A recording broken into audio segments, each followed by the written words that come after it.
kali. Oh jadi semangat sampai di Pekanbaru. Apa cerita? Tolong jaga rumah kami lah, kami ni upai umroh. La ilaha illallah. Ada ndak orang bantu itu? Orang Pariaman ada ndak? Kecek je nyok Karambi. Apa bang? Karambi Layu. Cobalah. Bayangkan, dipanggilnya orang tuanya dari kampung untuk jaga rumah. Dipanggilnya orang tuanya untuk jaga anaknya. Dia pergi berangkat umroh. Apakah Allah ridho dengan umrohnya? Demi Allah, Allah tak ridho. Ayahmu terlebih dahulu, ibumu terlebih dahulu. Karena bapak ibu, sebanyak-banyak harta kita itu tetap punya ayah awak. Jadi itu ndak? Oi. Wah dulu laki-laki, mak, ambo bukan nak niat bawa ama umroh, cuman payah bini ambo. Tolonglah mak yo, ngerati lah mak yo, pahami bini ambo. Iko laki-laki bentuk iko pak ambillah surat mati pak. Ambillah surat anyui. Ini kok serius kok. Seharusnya bagaimana Ustaz? Kalau bini awak ndak bisa cocok jo sama awak, tukar capek bini itu, jangan cari lama-lama. Di pasar bawah tuh pak ada pelabuhan Basera tuh bini tuh. Anak ndak ada cik tuh amaknya. Berang-berang lah kalian. Saya begitu, Bu, saya naik haji dengan bapak saya. Saya bilang sama istri saya, itu pun bilang tuh basa-basi sebenarnya. Ya sekedar mengharap. Kalau saya tak bilang nggak masalah dalam agama. Tapi saya sedang menghargai, saya bilang, aku naik haji. Sama siapa bang? Sama ayah. Kau izinkan? Nah, kalau sampai atukah? Begitu. Ya, nggak main-main ini di kedua. Karena ayah ibu itu tanggungan dan tanggung jawab kita. Nah, apa sanang hati apa? Oh bapak yang tiga kok sanang nantinya mungkin korban mungkin bapak. Bapak ibu yang dimuliakan. Ya. Jadi kita tidak boleh umroh bapak ibu. Sehebat apapun kita sebelum kita umrohkan orang tua kita. Dan orang tua yang kita umrohkan itu lebih dahsyat pahalanya dari sedekah apapun juga. Nah, karena dalam Al-Quran itu kan jelas, bapak ibu, perintah yang paling banyak dalam Al-Quran itu memang perintah sedekah pak. 82 kali. Kata-kata haji umroh dalam Al-Quran itu cuma 10 kali. Tapi kata-kata sedekah itu 82 kali. Kau tidak percaya, kau pulang dari pengajian kau ambil Quran, hitung lah. Salah satu mana tuh ayat dibacakan oleh Ustadz kita tadi, yang ngaji Quran tadi itu pak. Karena ayat tentang sedekah itu. Dan hebatnya lagi bapak ibu, 82 kali kata sedekah dalam Al-Quran itu 26 kali beriringan dengan kata solat. Baru kita buka ada ketemu tuh, alladzina yu'minuna bil ghaibi wa yuqimuna sholata wa mimma razaqnahum yunfikun. Nampak kan? Solat sedekah, solat sedekah. Kata-kata seperti itu 26 kali. Artinya apa? Kalau ada orang solatnya rajin, tapi mentalnya sempilik kariang, jaguang tuo, kajai balapi, kantong bajai. Setiap wirid yang dibawanya cik hadisnya senyum sedekah lewat kaleng. Allah tak mau dengan solatnya. Ada orang betul itu.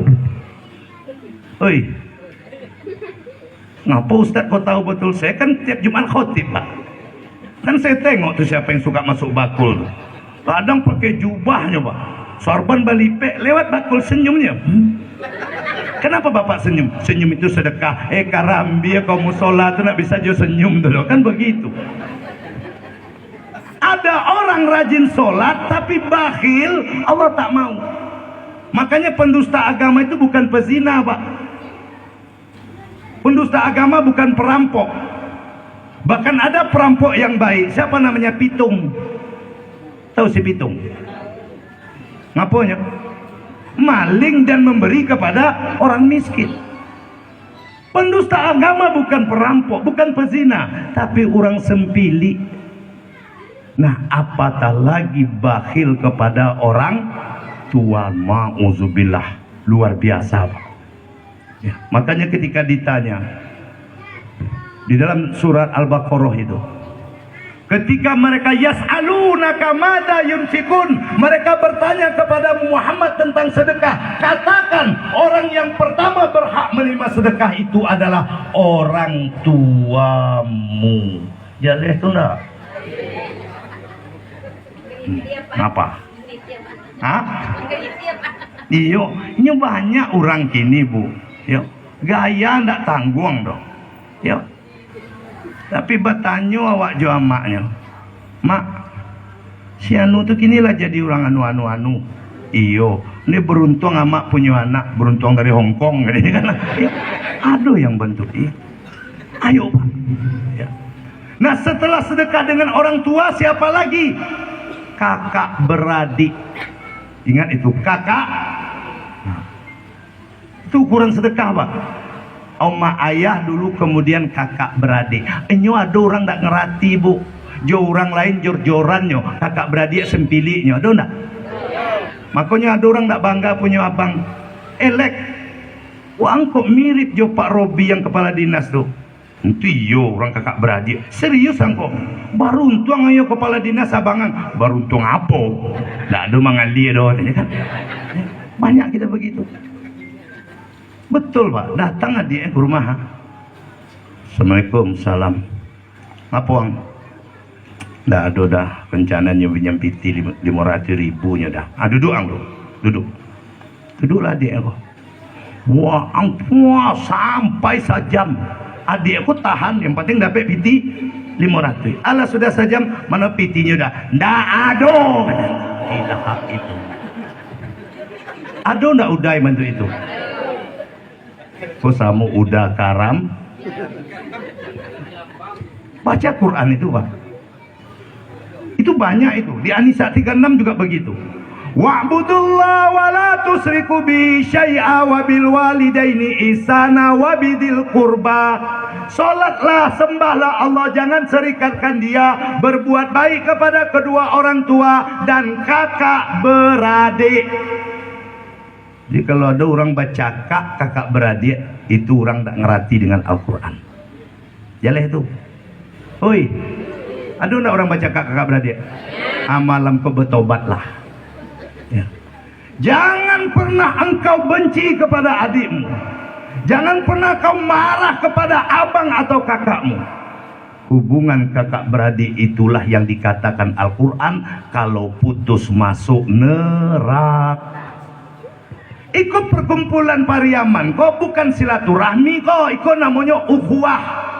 Ukhuwah Islamiyah. Ukhuwah ini, Pak. Kita sama-sama satu tapi kan tidak sedarah. Kan semuanya sedarah enggak? Enggak.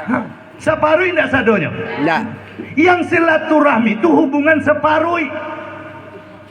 Kalau tidak seperut berarti ukhuwah. Yang membuat orang masuk neraka itu memutuskan hubungan seperut. Ini jalan itu. Hah? Silah tali rahim. Oh, Bu. Yang punya rahim siapa, apa atau Ibu? Nah, itunya. Jadi silaturahmi itu adalah hubungan satu rahim. Tapi kalau sekampung namanya ukhuwah. Maka yang dikatakan oleh Nabi, orang yang memutuskan silaturahmi masuk neraka adalah memutuskan hubungan serahim, bukan sekam. Pak, jalan itu enggak, Pak?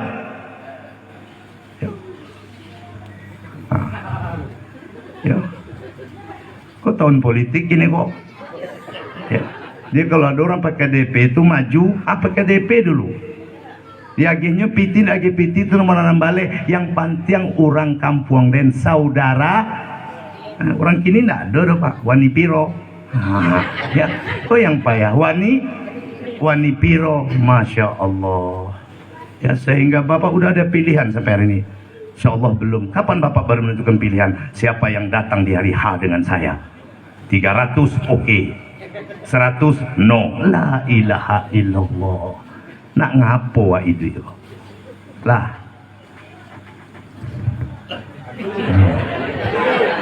Menguak lah Pak. Nah selesai masalah